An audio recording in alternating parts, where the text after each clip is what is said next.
heaven? No. It's Iowa.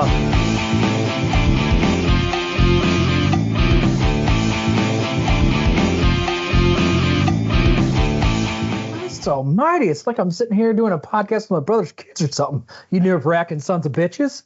Kevin, why are you doing this podcast? Because you're my friend. Close enough. We're talking Tombstone on the Pot of Dreams. It was a place where a man could start over, where a fortune could be made. They say every town has a story. Tombstone has a legend. Who is he? That's Wyatt Earp. Made a name for himself as a peace officer. I heard of you. I'm retired. You must be Doc Holliday. You retired too? Not me. I'm in my prime. Hollywood Pictures presents. The only real law around here is the Cowboys. The story of Wyatt Earp. The first time in our lives we got a chance to stop wandering and finally be a family. Now this is trouble we don't need. If we're gonna have a future in this town, it's gotta have some law and order. What do you want, Ringo? I want your blood. I want your soul. I want them both right now. You shot your brother. Now the time has come for justice. Guess maybe you better swear me in. And he has to live up to his reputation. You got a fight coming. I'll be there! One last time. None of your problem, Doc. You don't have to mix up in this. That is a hell of a thing for you to say to me. In a battle. The last charge of Wyatt Earp and his immortals. At the OK Corral. Oh my God. The West would never forget. Kurt Russell, Val Kilmer, Dana Delaney, Powers Booth, Michael Biehn, Bill Paxton, Jason Priestley, Sam Elliott, and Charlton Heston.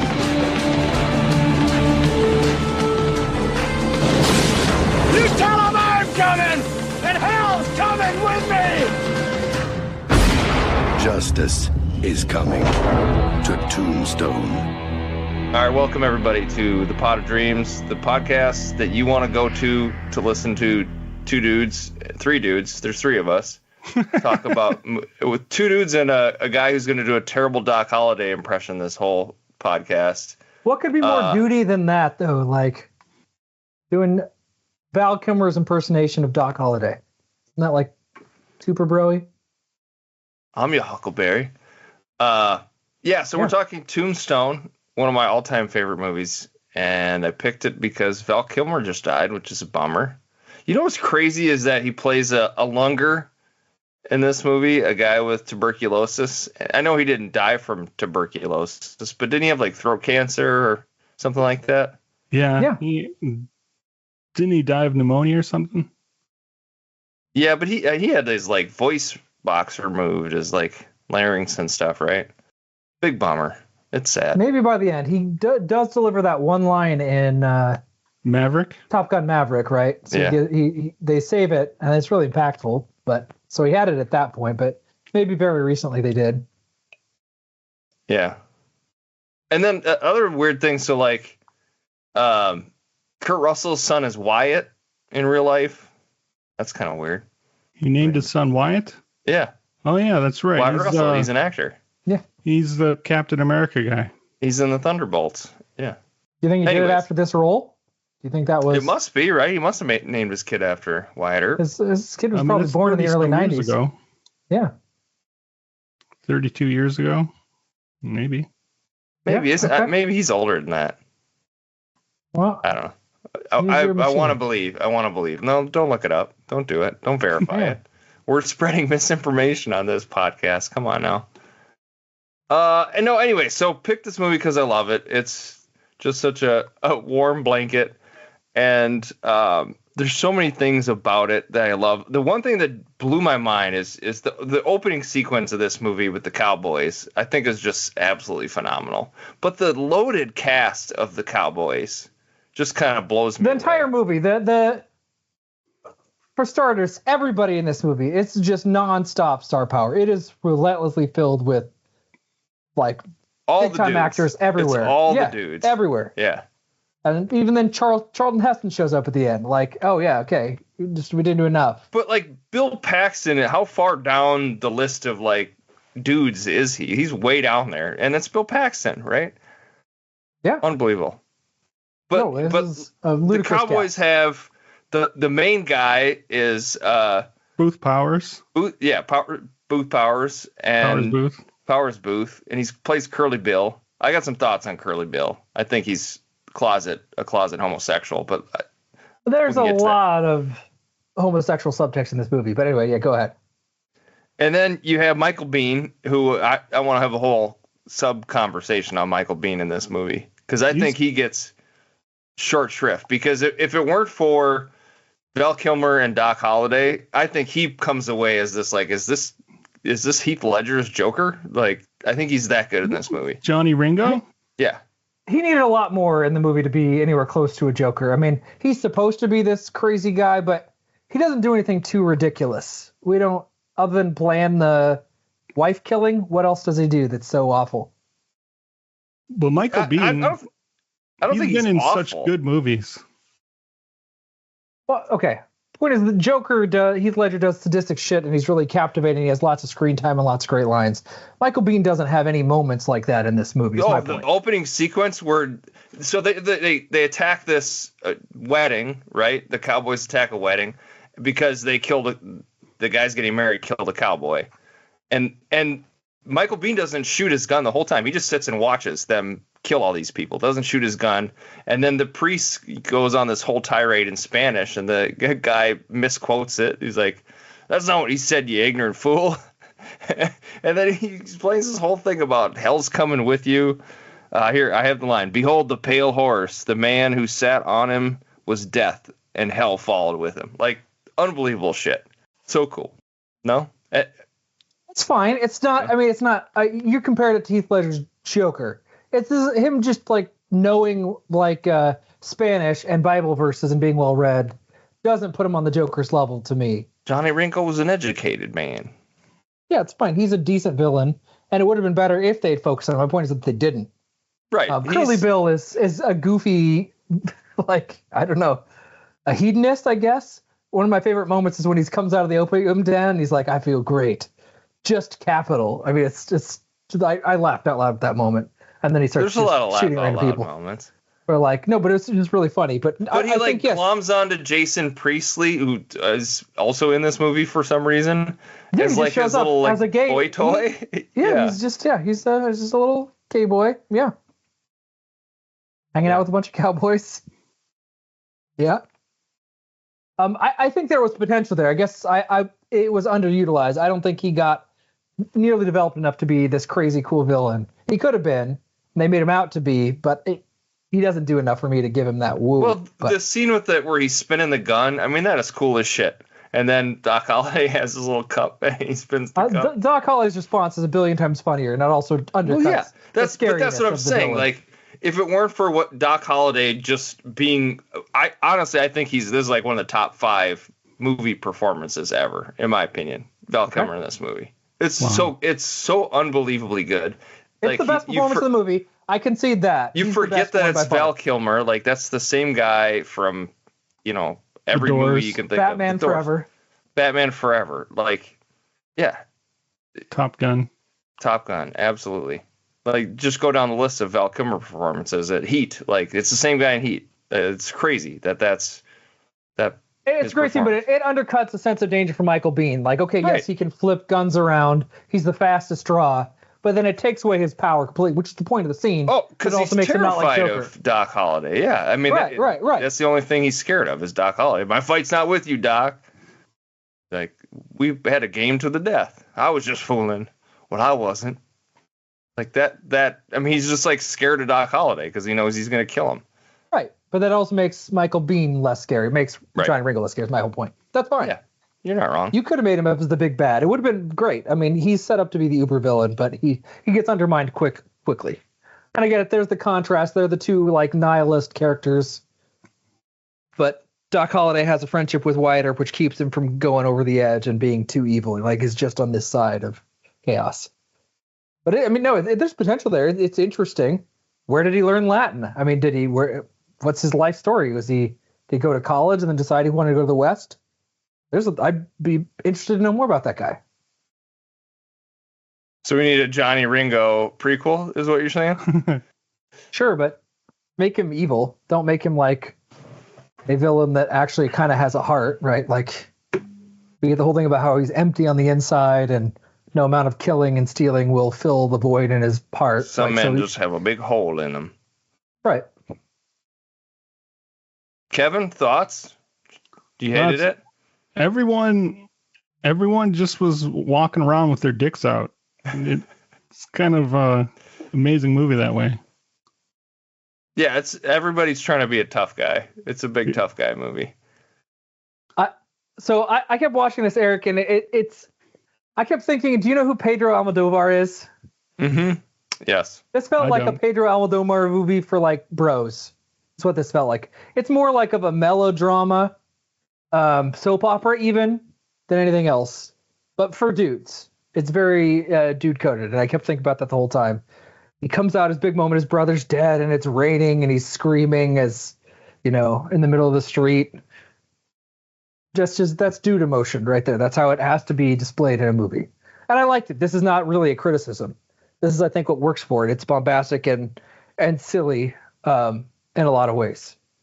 So, but that's what I kept thinking. It's like, this is really a soap opera is what this is. This is just a soap opera for bros, for dudes. Big bromance. The women are in it, and I don't know, those are the scenes I like the least. Why was Wyatt Earp with his wife? What's the point of that? Yeah, I'd love to see a version of this movie that doesn't have the whole opium subplot with his wife. Like, it's such a drag on the movie. And just the Dana Delaney part too, like, I get there's this, otherwise there's just dudes shooting each other, but like, do we really need that? Well, part? we didn't need the picnic, that's for sure. But no, that we was did the not worst need the scene. picnic. That's the bottom line worst scene, is the frolicking on horses in the woods. And that's like, Kurt Russell is so good at being tough. So many of the lines he sells just because he's Kurt Russell. But those lines he couldn't sell. I've never heard a woman talk like that. Ugh. I don't know what. Those I didn't buy. But yes, that could have been cut. I mean, yeah, I'm with you. It doesn't even really go anywhere meaningful. Like, he's got a wife with an opium addiction, and we find out she dies. He doesn't ever seem to care about her. Well, it's factual. I read up a little bit about him. I mean, yeah. he was in a common law marriage at that point, and then he meets Dana Delaney's character, and then they have like a 40-year long romance. Just traveling the world, living on room service. Yeah. Doesn't sound like a dream. Isn't that your dream, Kevin? Just see the world. Going to DC every couple of months.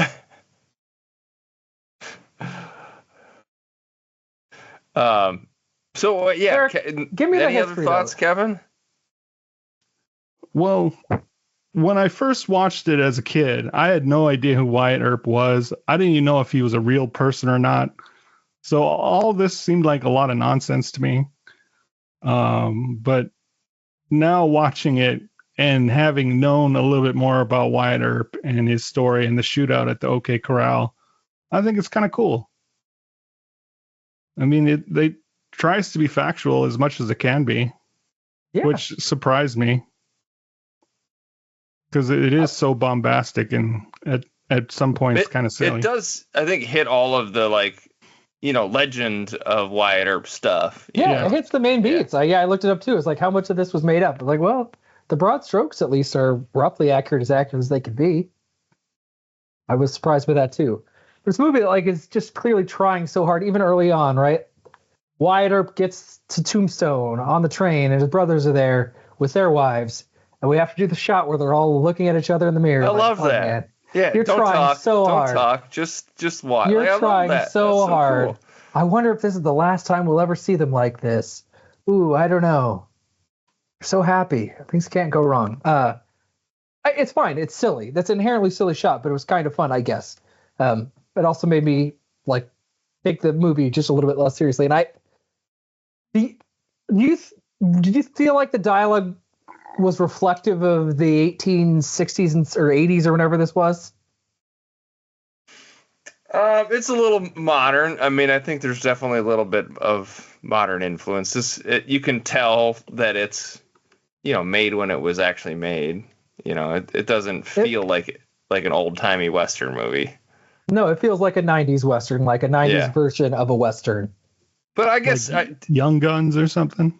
That was in the 80s. Yeah, a little bit Young Guns. But even Unforgiven doesn't feel like an old timey Western, does it? No, but I think at least I was more convinced when I watched Unforgiven. I thought it felt a little more authentic. And that's fine. I mean, I just kept thinking also, right, in Back to the Future Part 2, we get the 80s version of 2015.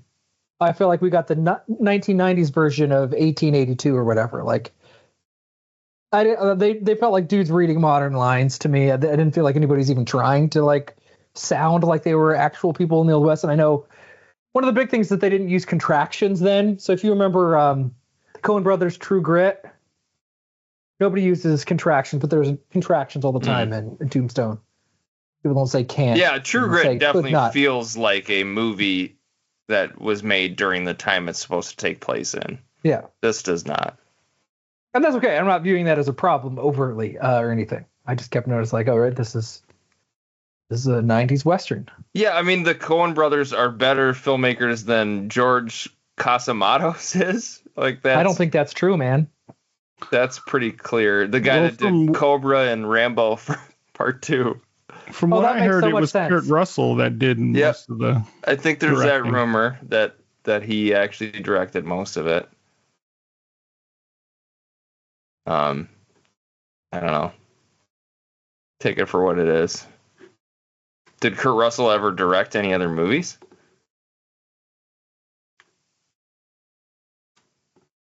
I don't know. Sure. But he also was powerful enough that he could have dictated terms quite a bit. He has no actual directing credits on IMDb. He wrote Escape from L.A. Did he really? Oh, good. He got a writing credit John Carpenter's. Which is also one of my all-time favorite movies. Makes sense. I mean, if you're a basketball guy, that basketball sequence is perfect. Unbelievable scene. The realism. Hits the three from full court and just walks right off. Perfect. Movie perfection. But we're not talking that. We're talking Tombstone. All right, so it's ridiculous. At times it's funny, but like I said, I always just come back to like Stephen Lang, the bad guy from Avatar, is that Ike dude. He's just one of the cowboys that's in the law don't go around here. He's that fucking guy. Shut up, Ike. Like that's the bad guy from Avatar. Like just thrown in there. Yeah, Thomas Hayden Church is one of the guys that gets killed. Yeah, the you're so drunk you're seeing two of me. Billy Bob Thornton shows up at the beginning of the movie to get berated by Kurt Russell. Just to get slapped around. Scuttles off. Yep. Yeah. That is one of the all-time, you're talking about swinging dick scenes. Like, he just walks in there. You're sitting in my chair. Oh, I am. Is that right? And just slaps him. You're just going to stand there and bleed. One of the all-time great tough guy scenes. I don't think there's a better one. No, I mean, he's good. He's a tough guy. He delivered those lines. I realize I can't think about the movie too much. I mean, early on, when the horse gets out and there's a guy whipping his horse. Yeah. And he takes it and he whips. He's like, hurts, don't it? And then later on, we see Wyatt Earp kick the dude with his spurs. I'm like, wait, you're worried about the health of the horse, but you're using spurs? Doesn't it hurt to dig like a metal hook into your horse? Well, I think he was unnecessarily slapping the horse. Well, the horse wasn't moving. The horse was being a lazy bitch and not getting off the train. So plus, it's his horse. No, I understand. He gets to abuse his horse. Nobody else does. It's fine. I kept thinking about it. It was a thing that I thought about during this. The welfare of his horse. And we Yeah, haven't even sure. talked about Sam Elliott, like who's also. Oh, he's just- perfect. Yeah. Instant cowboy cred when you get him in your movie. He's perfect. He was a great Virgil brother. Oh yeah. Where he actually wants to do some good. Like I actually do love this story. It's like Wyatt was this lawman, got into all this. Although I guess I don't know the history. Was he like famous for killing people? Because he talks about he only killed one guy, right? He was a famous lawman. He was well known at that point. But the idea that he's like, all right, I'm leaving that behind. We're gonna go chase the American dream out to the Old West. Mine for silver. yeah. And he gets I like how to town. instantly he starts getting rich. He's like, all right, Yeah. I'm getting 25% of the take here, baby. Okay. Yeah, and then he's like, we should open up our own place. That's where the real money is. Yeah, Like, Tombstone, the next San Francisco. The American dream. Didn't quite pan out that way. That's what this movie's really about. It's about chasing the American dream. That's sort of. I mean, it's the standard, and this is every Western ever, right? We're in this like libertarian hellscape where the bad dudes with the guns take over, need the good guy with the guns to win and civilize the West and impose law and order so you can actually grow and flourish. This is most Westerns of this. But it works. It's a simple concept that I think That's works. like that It's other great. Western that we watched. Sure, Day of the Outlaw. Yep. It's most Westerns if you really think of the man who shot Liberty Valance. Like, same concept, right? You got to impose law and order on the rugged, so this libertarianism has to die. And I do like that it was very mafia too. I mean, I guess I didn't really think about it. I only saw the first half a long time ago, so this is the first time seeing it all the way through. I realized how much they were really making it kind of about the mob. Really dug that part of it. Oh, the Cowboys, how they're like Yeah. a syndicate. Yeah, they're an organization. Is that true to life? Like that's where the term cowboy came from? Is from the dudes in Tombstone? I don't think so. Because the intro says that. It's like they wore the red sashes. They were known as cowboys. But Cowboys are good guys. These guys are the bad guys. I thought Cowboy predated them and they just took the name, but I don't know. I have no Maybe idea. not. Yeah, maybe Are you they- questioning Tombstone's realism and a accuracy? little bit? Sure, a little bit. But Eric, when did you first see Tombstone? This movie is nestled into your subconscious at an early age. It took a hold. When did that happen? I have no memory of like learning about the movie. It's always been in my subconscious. Like, yeah, okay. I don't know. Memory pre. Yeah, I don't. I really don't. I really don't remember the first time seeing it. I get it. That was me with Star Wars and probably like Indiana It's Jones. 93. I don't think I went to the movie theater. I would have been 11, 12. Maybe I did. Maybe my brother went and we all went together. But yeah, I mean, it was a blockbuster staple. Like, what are we renting today? Let's just get Tombstone again. So you and don't then- even know how many times you've seen this movie. Yeah, You couldn't and then even in put a number on college, it was one of the like 4 DVDs that I ever bought. It was like Gladiator, Tombstone, and Heat were like the only DVDs I ever bought, and so it was just on repeat with those 3 movies. What a solid choice. They'd get stolen at parties and stuff, so I'd have to repurpose it or rebuy What? it. Why were you taking them to parties? No, like people would come over to our house and it would You'd just host disappear. parties and people would just loot you? Oh yeah, it happened Oh. all the time. Sounds like typical. He got a Minnesota motorcycle trash. stolen before. Yep. Dirt bike Oh my stolen. Yeah, so I this was in college. It was if you made it halfway because it was, you'd been drinking all night and smoke a little, little reefer, Yeah. a little opium, go to your opium den and watch Did this. you? Yeah. You didn't drink it like his wife did you? No. Laudanum, is that what she is? Yeah. Laudanum. So it's like a liquid form of opium. Yeah, I think so. Some nasty stuff. She was just Makes you feel great though, strung buddy. out. Yeah.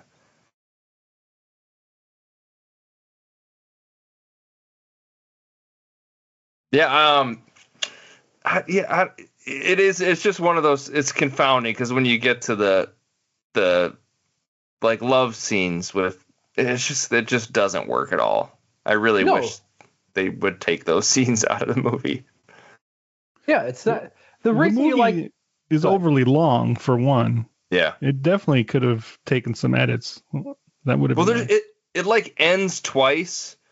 You know, there's the like shootout where Ringo dies, and then there's like another montage of the posse chasing down more cowboys. Like, why are we doing this again? There's another montage, and then Doc dies. You know, and then now we're on this journey with the love interest going to like France or something. Like, what is happening here? Why is this movie still going? But it's still perfect in my opinion. It wanted a happy ending that I didn't care about or worry about. No, I think. But yeah, I mean, it would have been this movie. The heart of this movie is the bromance between Wyatt Earp and Doc Holliday. I mean, that's the actual beating heart of the movie. The stuff with the women is tacked on and doesn't work. I mean, the reason you have a movie like this is those big moments you build up to Wyatt Earp like saying, all right, I'm all the way in. Fuck it, I'm taking the Cowboys out, right? That moment at the train where he's like, I'm killing every one of ya. Yeah, you got a red Savage for dead. Yeah, like that moment, and like the moment of Doc Holliday somehow like beating him to the area. I didn't really understand how he got that. Didn't make any logical sense to me. But he gets up out of bed somehow, beats Wyatt Earp, and then kills the guy. And the prelude to that, those are like the moments. Daisy, if you do. And you work for. And I don't even know what the deal was with Doc Holliday's wife, girlfriend. Like, she just vanishes from the movie? We don't. Yeah. I guess she never cared about him? She was his problem. She kept having him smoke and drink and stay out all night and gamble. Yeah. She was like the opposite of a wet blanket, you know? She wanted him to get out there and party. Yeah. So, Eric, what's your favorite scene in the movie? I know it's hard. It's a hard question. I mean, the I'm Your Huckleberry, the shootout with Johnny Ringo is probably, you know, you got to see that. If you're like, all right, what scenes do I need to watch in this movie? I think that's up there. The Billy Bob scene is close, man. That just stand there and bleed, because that leads into like then he meets up with Doc, and then Billy Bob comes out and he's about to shoot him, and Doc and they just ignore him. Yeah, and he's like, "You can go now." It's great. That was great. Yeah, leave your gun. Yeah. He's so Billy not a Bob threat. They don't worry about him. Billy Bob was great. I heard that he improvised all his lines too. That wasn't scripted. The scene where Ike comes over and he's gambling, and then Doc meets Johnny Ringo for the first time too, and they're doing their Latin and the gun spinning. Like that's a top 5 scene for sure. It's hard, that's though. Probably the scene I think of when you mentioned Tombstone. Yeah. But the opening sequence, like, I just think that's so cool. The Johnny Ringo, where he just corrects him and speaks Spanish and quotes the Bible verse. Is he the one that shoots the priest? Yeah, that's the only guy he shoots in the whole thing. He doesn't even unholster his gun. He just watches them all kill the Mexican guys at the wedding. Mexican cops. Yeah. Yeah. Yeah, those are probably my favorites. There's one scene that's interesting to me that I've thought about a lot. I don't know why it's stuck out in my head, but it's the scene where Bill Paxton where Virgil gets shot, right? Because they're like sitting there at the, I guess, casino, right? And they're like eating Chinese food. And I've always why would they be eating Chinese food? But I guess the casino is the Oriental is the name of the casino. But I guess there was, a lot of Chinese immigrants, right, that, moved out west to help build the railroads, or not help, but were like forced to build the railroads. So I guess they probably did have Chinese food. Like, he's eating like chopsticks and stuff. It's like kind of a wild scene, but it's very cosmopolitan of them. Yeah.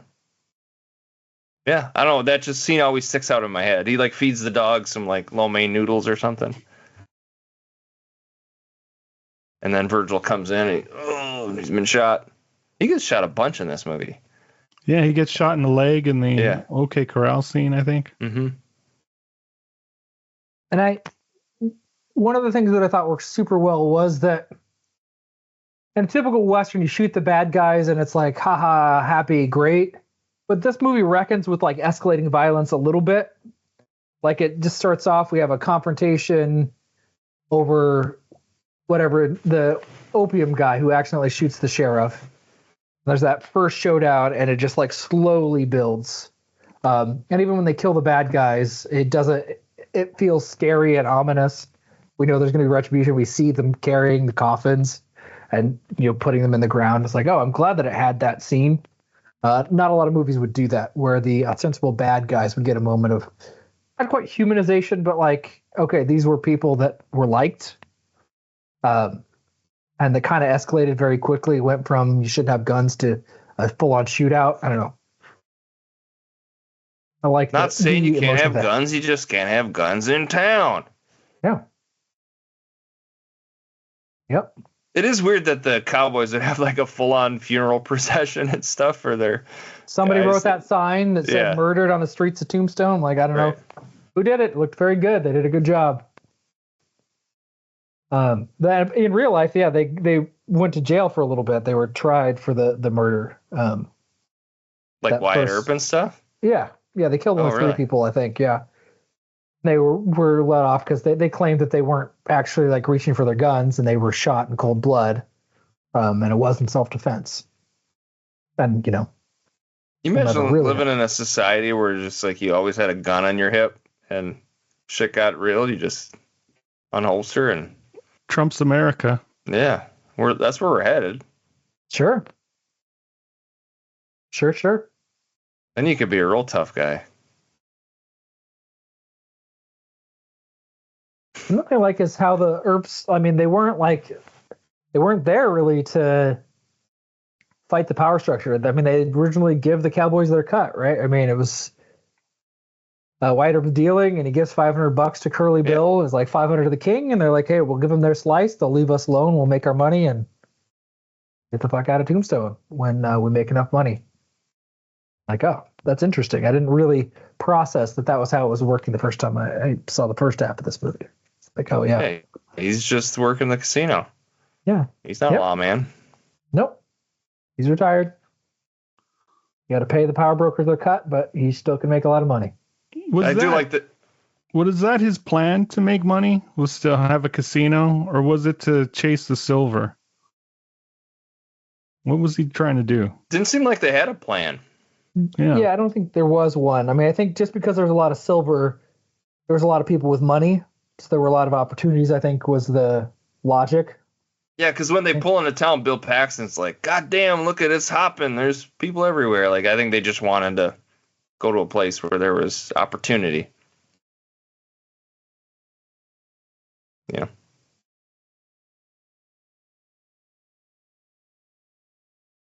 Either you guys ever been to Tombstone?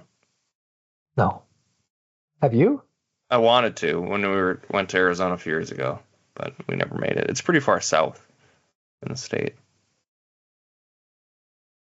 I will someday. I'm going to go find my fortune out in Tombstone. Yeah, I mean, it's almost as big as San Francisco, I hear. Mm-hmm. Really worked out. Side note, whoever's job it was to kill Virgil Earp's wife did a really shitty job. Yeah. He fired like one shot with the shotgun and then ran off. Like, okay, you call yourself some scary dude? Maybe they were just there to scare her. But didn't they kill another person's wife? Did they? Or did they just attack another person's wife? I couldn't remember. There was dialogue. Oh, another guy. From Guardians of the Galaxy. I can't think of his name. He's one of the... Michael Rooker, yeah. Yes, yeah, he shows up. He's like, well, we aren't brothers anymore. We don't appreciate how they attacked. They mentioned somebody's wife getting hit, but maybe she just got shot at. Yeah, I think it was because they shot at the wives. That was what set them off. Except there was somebody else's wife too that gets mentioned in a line of dialogue, but it doesn't matter. Yeah, maybe it was just to scare him. I don't know. Get him to go away. I don't know. But yeah, he just shows up. You're like, oh man. And there's some other people that are like, I recognize that I just don't know their names. They're like just these little character actors that have been in stuff. Billy Zane's in the movie. Yeah, that's right. Yeah, he shows up as an actor for 2 scenes. Yeah. What'd you guys think of the Faust scene? I thought that was kind of cool. He made a deal with the devil. I was kind of glad I didn't live in the 1880s if that was some mind-blowing play. I was like, oh, that didn't look that impressive to me. But maybe if you lived in Tombstone in 1882, they didn't have YouTube, Ben. It's true.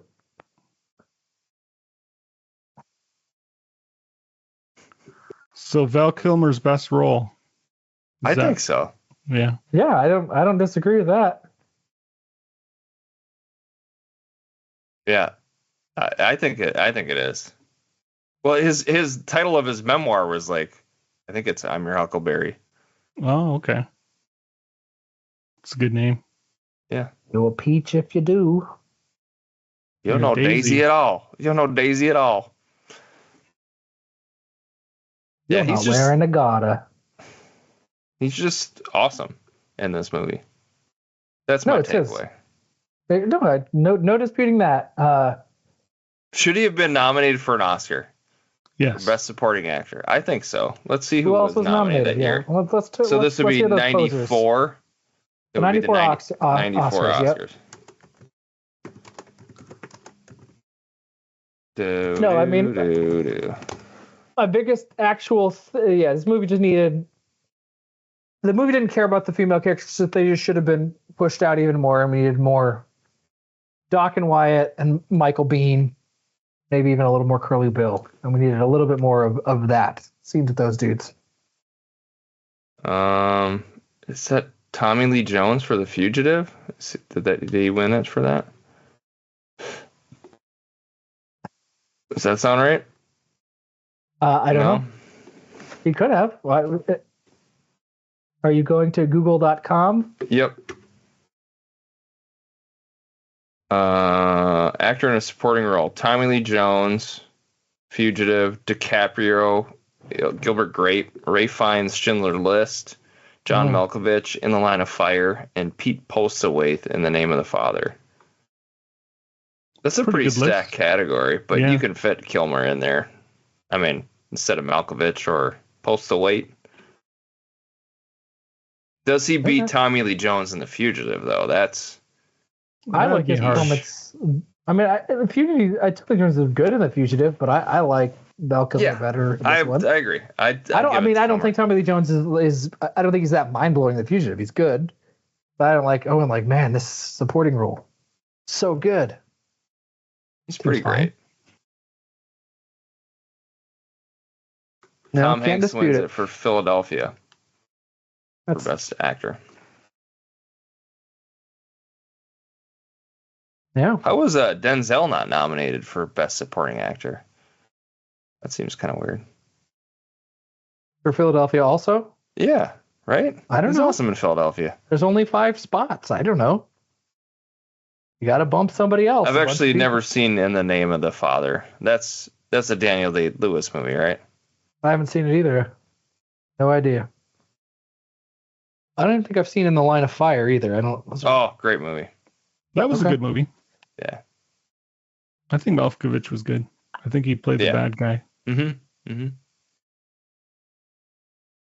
He's no Daisy. That's a Clint Eastwood movie, right?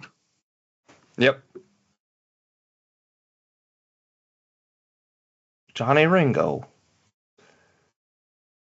Yeah, that's really all I got. I love it. It's a great movie. I'm giving it 5 stars.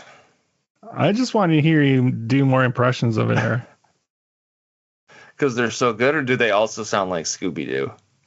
No, they're great. I mean, it's better than your usual impersonations, I have to say. I mean, it's at least a C-. It's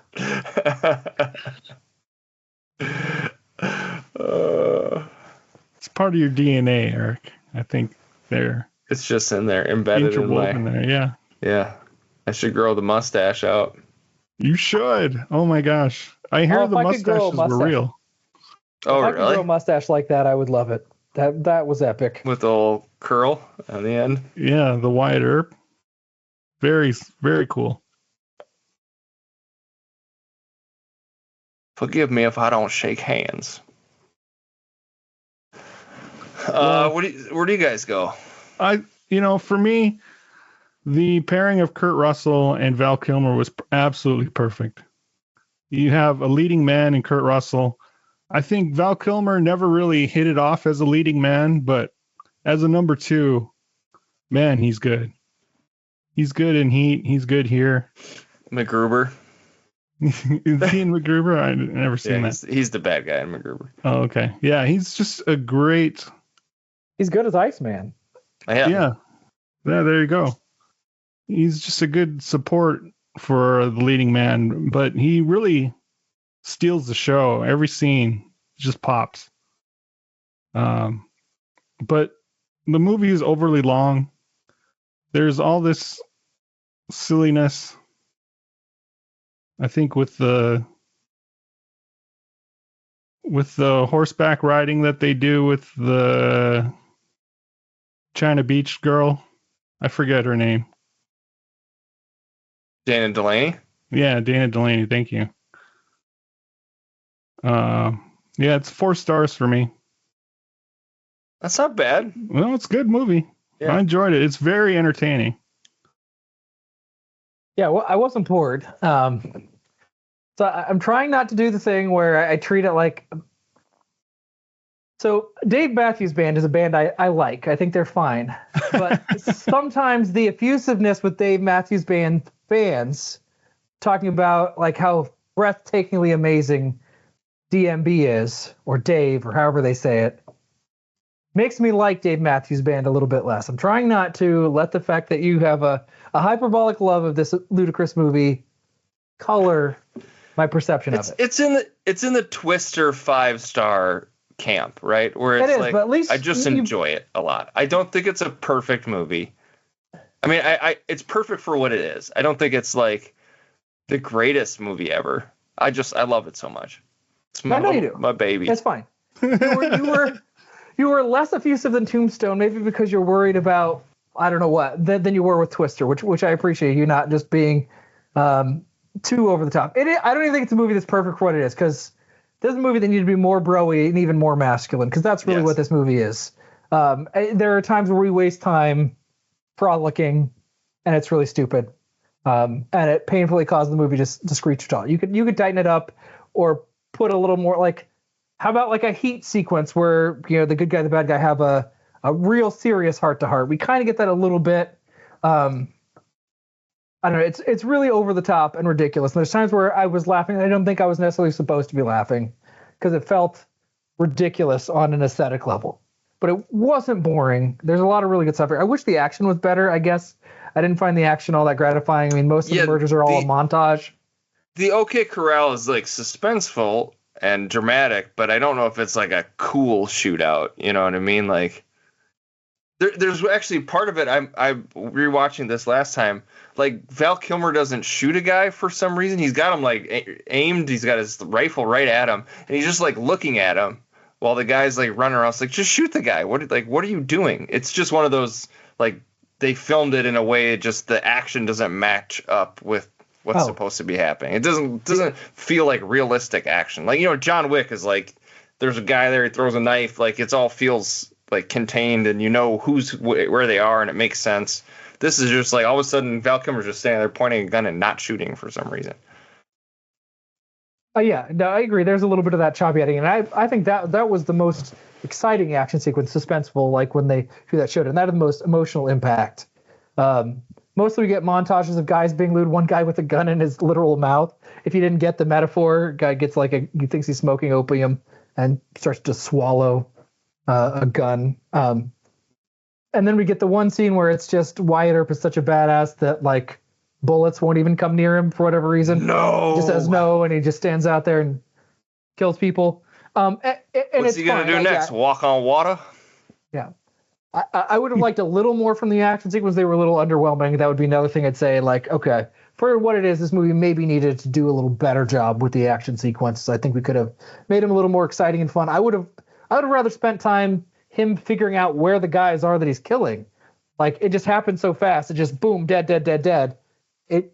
It's like over so fast. So like, stretch that out. Like, I've been waiting for this, and then it's over in an instant basically as he's murdered a bunch of them.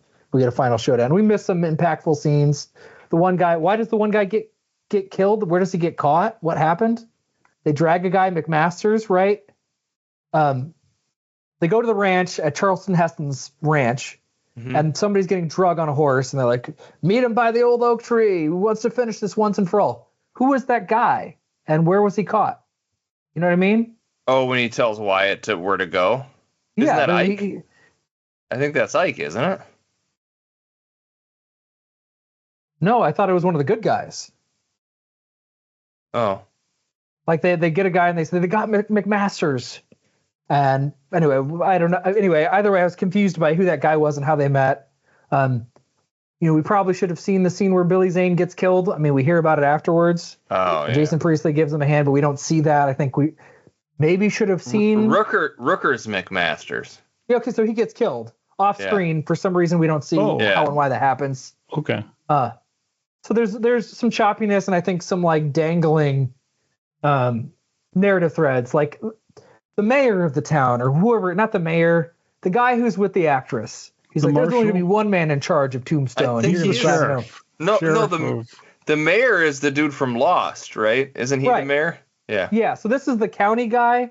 He's not. I don't know what his title was, but he's the one that's with the actress. Yeah, like Kevin said, he's the sheriff. He is sheriff. Okay. He's like, one man's going to be in charge of Tombstone. Because the old guy was the marshal, I think. Yeah, you're right. The old guy was the marshal. That guy just keep running Tombstone? Was he a bad guy? He seemed like he was working with the Cowboys to be evil. Corrupt. But we don't ever, I guess he just gets to keep being corrupt because he's not formally a cowboy. I know, like, there's just little bits of this that are choppy, and I think just they were trying to be true to life. The sheriff really was dating Dana Delaney's character in real life, and the sheriff, I think, went on to become sheriff in some other county. Okay. So I thought we were going to work towards he's going to be killed in some context, and I guess yes, if you're going for historical accuracy, then that doesn't work. But ultimately, 3.5 is my rating. Woo! It's fun. I'll be a little generous. Like, there are times where this is a bit silly and it could be a little lower, but it's entertaining. It's ridiculous. So it's not. Yeah, it's not great. So Ben, what's your favorite Western? Probably The Man Who Shot Liberty Valance, if you made me pick one, although that could change. There's lots that I love. I love Unforgiven. I think it's terrific. Even something like Stagecoach is really good. Searchers is phenomenal. Oh, okay, yeah. When I think Western, I think Deadwood. For me, that show is the ultimate Western. I've never seen Deadwood. Is it good? It's awesome. It's very good. Very good. Okay. If you like Westerns, that's where to be. I don't know if they use contractions, though. Yeah, that's fine. And I didn't think anybody was trying to put on accent. I mean, like, Kurt Russell was just talking like Kurt Russell. I was like, you're reading lines that are vaguely Western, I guess, but it sounds like you're just Kurt Russell reading lines. I didn't quite get the feeling that you were a man in the 1880s talking like a man. Yeah, Powers Booth, I don't think is trying at all to, like, he's not even in a Western. Like, someone should have told him it's like, this is supposed to be in the West.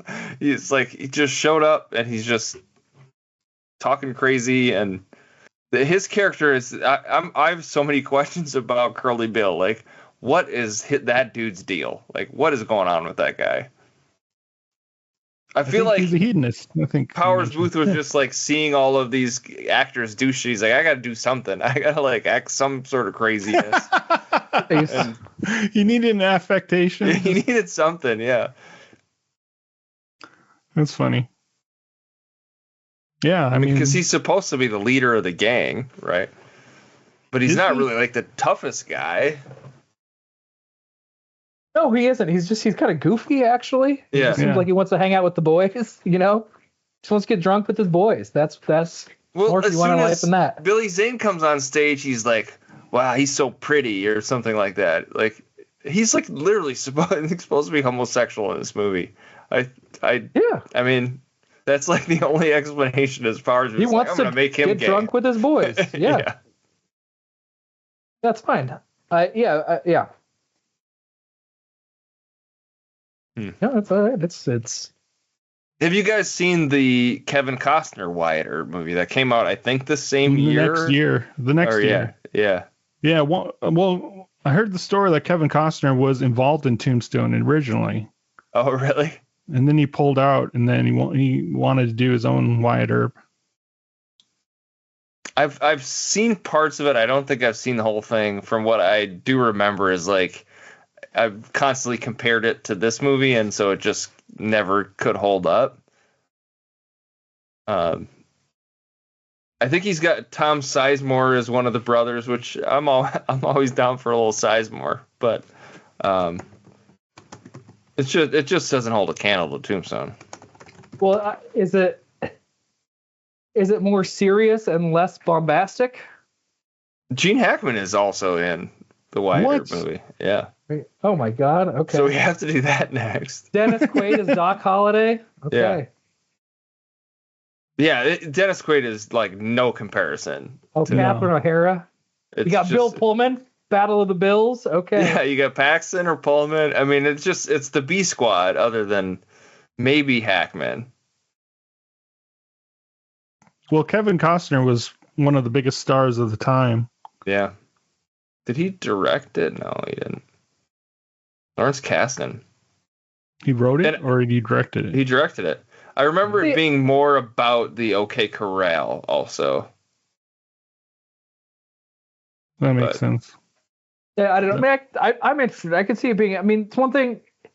It seems just like a pure tough badass. You know, Kurt Russell got Michael would be ahead of Madsen Kevin Costner and Tom Sizemore. But Kevin Costner can reflect a little bit of contemplative emotion in a way that Kurt Russell maybe doesn't do so well, at least sometimes.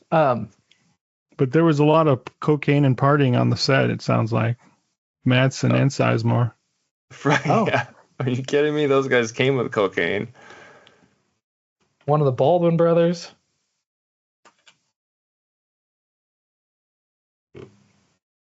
I guess I forgot that Hackman was in that. I've never seen it, so I didn't even know. This is news to me. Okay. What role does he play? He's one of Nicholas Earp. Like, is that his dad or brother? I guess I don't know. Yeah, maybe a dad character. We get a little bit more of their backstory. If you're trying to play up the tragedy of the Earps, you'd want to know a little bit more about them, potentially.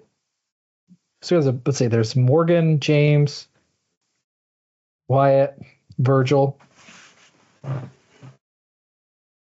interesting. Yeah, maybe it's like a flashback.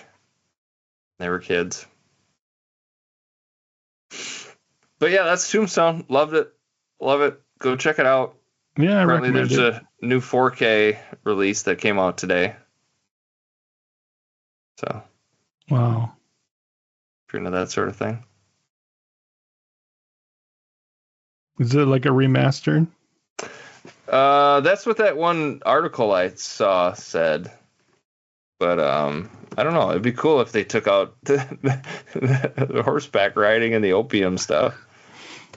Is that a new bottle? This is one of those movies that I'd love to like get the editing software out and just like make the movie I want it to be. Like cut out all the crap. There's a couple of movies like that. It's like I think I could make this like a way better movie. You and Topher Grace. Yeah, just let me get in there and edit it. Yeah, there's a 4K steelbook that came out. Wow. Today. Collectible steelbook, first time in 4K. Are you getting turned on, Eric? Yep. Oh yeah. Ooh. Credit Order now. I think I will. Yeah. Oh, I was just actually reading the bonus features. Yeah. If there was going to be like a director's cut. Oh, deleted scenes. Oh man. Yeah.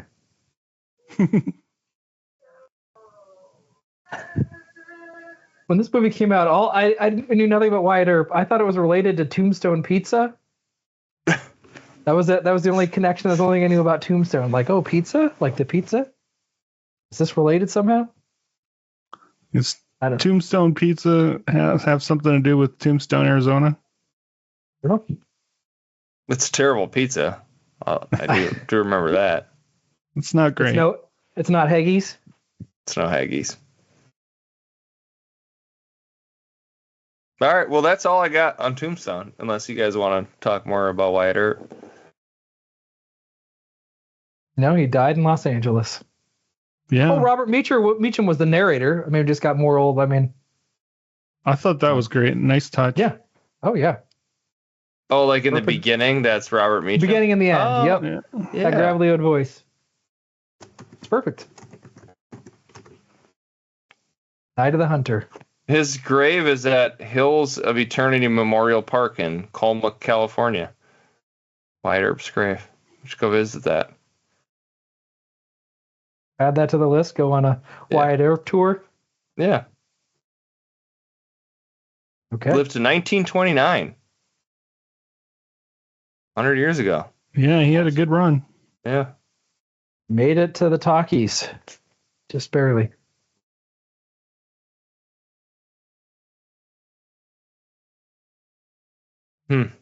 Well, so Kevin, what are we watching next week?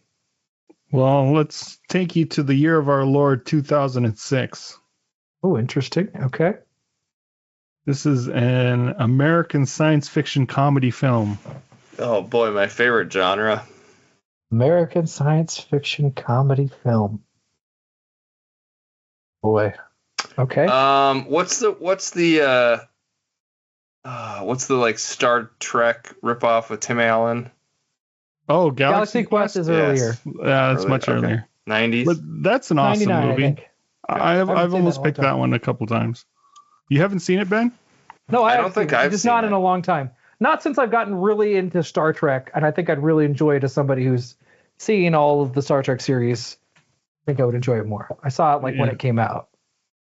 I liked it then, but I think aren't they like actors or something? Correct. And then they go to and then they space? get pulled into basically nerds create a real version of the fictional ship from the show and send them to space. Alien nerds, anyway. Then they have to actually do the actual. Yes, they have to actually do the stuff that their characters did. Anyway. So this movie stars Justin Long, Dax Shepard, just a murderer's row, just like Tombstone.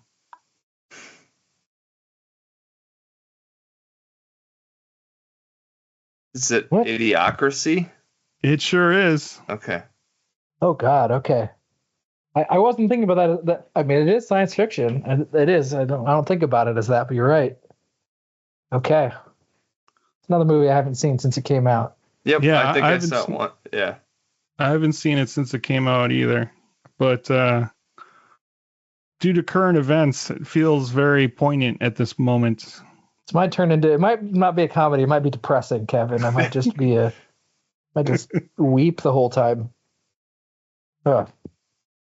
Okay. No, I'm looking forward to it. Even though, yes, okay. Is it streaming anywhere? It was on Hulu. I think it still might be on there. Right then. All right. Idiocracy. Idiocracy. We'll get real political next week. That's what people want. That's what our fans want. Well, Eric, congratulations on your pardon. Thank good you. for you. Mm-hmm. Yep. All right. Take her easy. Bye-bye.